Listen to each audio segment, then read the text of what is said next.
Okay, picture this. You're standing at a crossroads, but this isn't just some dusty old road.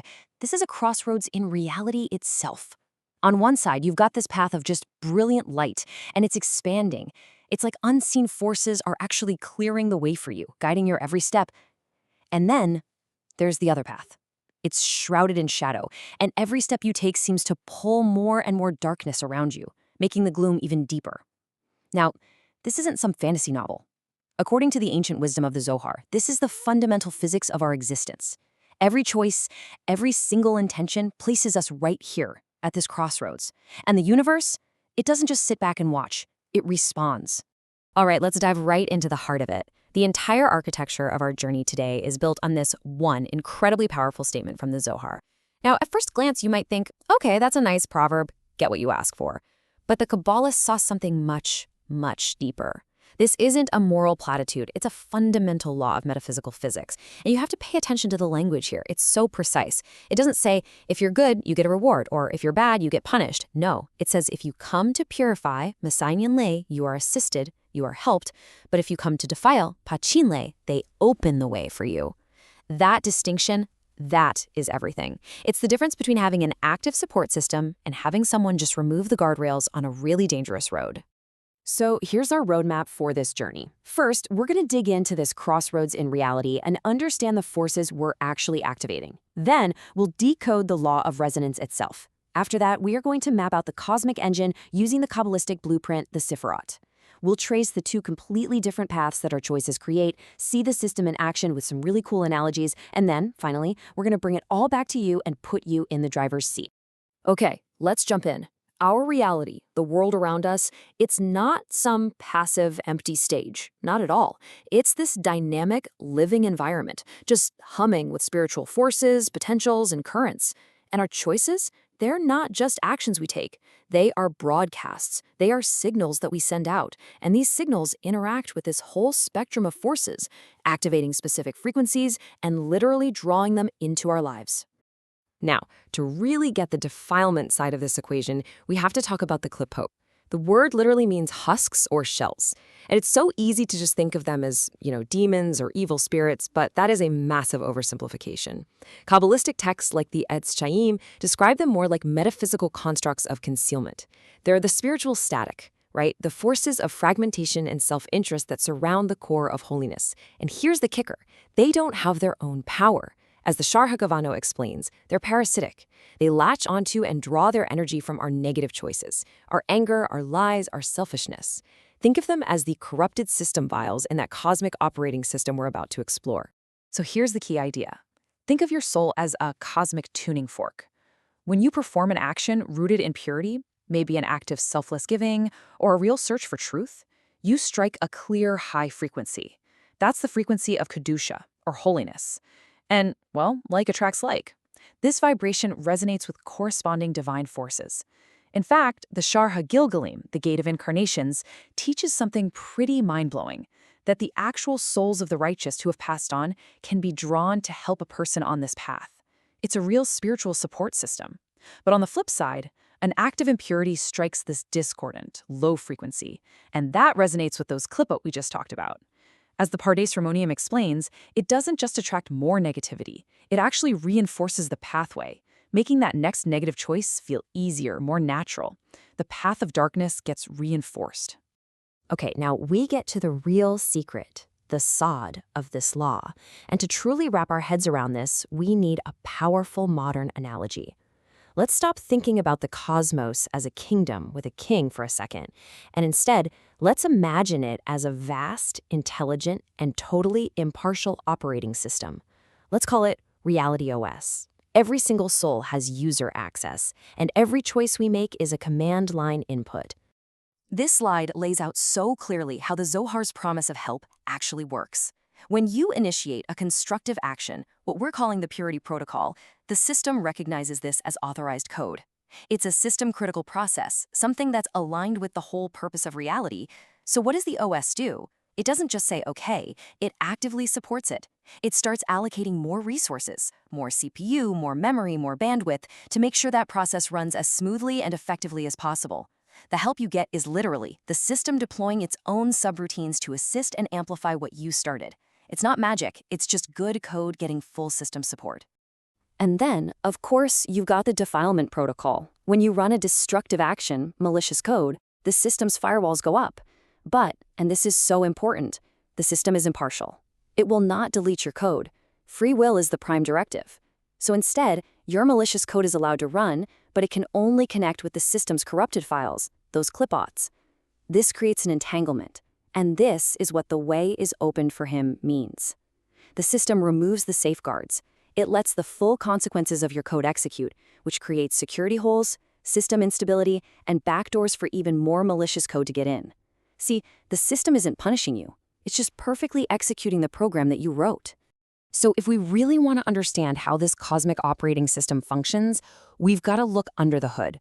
We need to see its source code, its fundamental architecture. And in Kabbalah, that is the tree of life, made up of the 10 Sephirot. These aren't just, abstract philosophical ideas. They are the literal blueprints of the soul in the cosmos. They're the circuits through which divine energy flows and through which our choices get processed.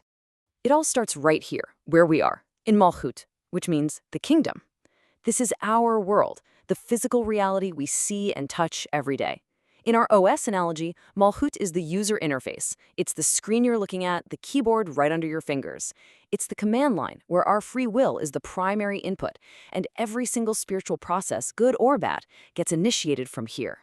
So, from the user interface of Malchut, our input, our choice, travels to Yesod, the foundation. Think of Yesod as the great spiritual conduit. It's like the cosmic network card. It takes the raw data of our actions, our words, even our thoughts, and it bundles them all into a data packet, a signal that gets transmitted upward into the higher processing centers of the system. It's the absolutely critical bridge between our physical world and the whole supernal machine. As that signal travels up, it's looking to connect, to find resonance with one of two primary forces. On one side, you have Tiferet, beauty, harmony, truth. This is the central pillar, the main processor that runs on the frequency of holiness. And on the other side, you have Gevura, severity, judgment, constriction. Gevura is like the system's firewall, the principle of strict cause and effect. So an unbalanced choice, an act of rage, for instance, isn't going to connect to that harmonious central pillar. Instead, it's going to resonate with the raw, unfiltered energy of Gevura. And this brings us to the core engine of this entire feedback loop. Kabbalah explains that this whole process is a two-way street. It all starts with what's called Itzaruta dilatata, which means an arousal from below. That's us. Our action down here in Malchut isn't just an event, it's a stimulus. It's like we're sending a ping into the supernal system. And the system, well, it's designed to respond. That response, step 2, is called Itzaruta dileila, an arousal from above. The absolutely crucial part is that the nature of the response is a direct mirror of the initial arousal. You are, quite literally, waking up the part of the cosmos you chose to engage with. All right, so now we have the map, we understand the feedback protocol. So let's actually trace the journey of a single choice, step by step, through this cosmic system. We're going to follow two totally different choices, one of purity, one of defilement, and watch how they create two entirely different realities. First up, the path of purity. This is any choice that's aligned with Kedusha, with holiness. And in the mystical language of colors you find in texts like Pardes Rimonim, this path is symbolized by white and blue. These are the colors associated with Kesed, or love and kindness, which is the ultimate source of all the good stuff that flows through the system. So let's trace the signal flow. It starts with your choice down here in Malchut. That's the arousal from below. That pure signal then goes up through the conduit of Yesod. Now, because of its very nature, its frequency, it immediately finds resonance and aligns with the central pillar, Tiferet, the heart of harmony. This connection triggers the arousal from above, which is a response that releases this flow of divine beneficence from the Sephira of Kesed. And the result? A current of clarifying light and spiritual energy flows right back down to you, eliminating your path and making the next pure choice that much easier. That is the mechanical reality of being helped. Okay, now let's trace the other path. This is a choice that's aligned with Tum'ah, with spiritual impurity. And as you can see, its symbolic colors are red and black, colors that come from the severe, fiery judgment of an unbalanced Gevura and the dark, concealing nature of those klipot we talked about. This isn't just about aesthetics. This is about the literal, energetic frequency your choice is broadcasting into the system. Now this is where we see the other side of the Zohar's law in action. An impure choice in Malkut is still an arousal from below. But the signal, it doesn't align with Tiferet. It finds its resonance with the raw, unfiltered power of Gevurah, of severe judgment. And that resonance creates an opening, a vulnerability. The Sharhak of Anat describes this as creating a crack where the external klipo can attach themselves, drawing energy from your act and pulling you into a deeper entanglement. The system, being impartial, just reflects this negativity back to you, but now it's amplified by the klipo you've just fed. And the end result? The path to more darkness is cleared of obstacles. The way is opened. I know. These are some complex, pretty abstract mechanics. So to make them a lot more tangible, let's explore two really powerful analogies. One designed for a younger mindset, and another for a more technical, adult perspective. First, let's just think of life as a massive, open-world role-playing game. You are the main character, and every single choice you make affects your alignment and your reputation with all the different factions that exist in the game world. So imagine you get a quest. Option 1, aid the villagers. That's an act of purity. You do it and boom, your reputation with the faction of light goes up. Suddenly, helpful characters pop up to give you guidance. New positive quests unlock. The game is actively helping you. Okay, now option 2, raid the caravan. This aligns you with the Shadow Syndicate. Now the town guards hate you, but Syndicate members start appearing in the shadows, offering you lockpicks, poisons, and new quests to go even deeper into villainy. See, the game isn't punishing you. It's just unlocking the content that matches the path you chose. The way is opened.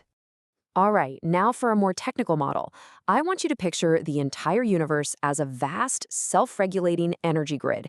And your consciousness, through your choices and intentions, is the input terminal. And you are constantly sending signals into this grid.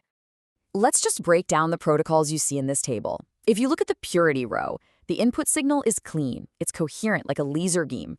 The system's response, it routes that signal directly to the main power source, Chesed. The result is a surge of stable, constructive power coming right back to your terminal. It's a system upgrade. Now contrast that with the impurity row. The input signal is just chaotic, noisy energy like static.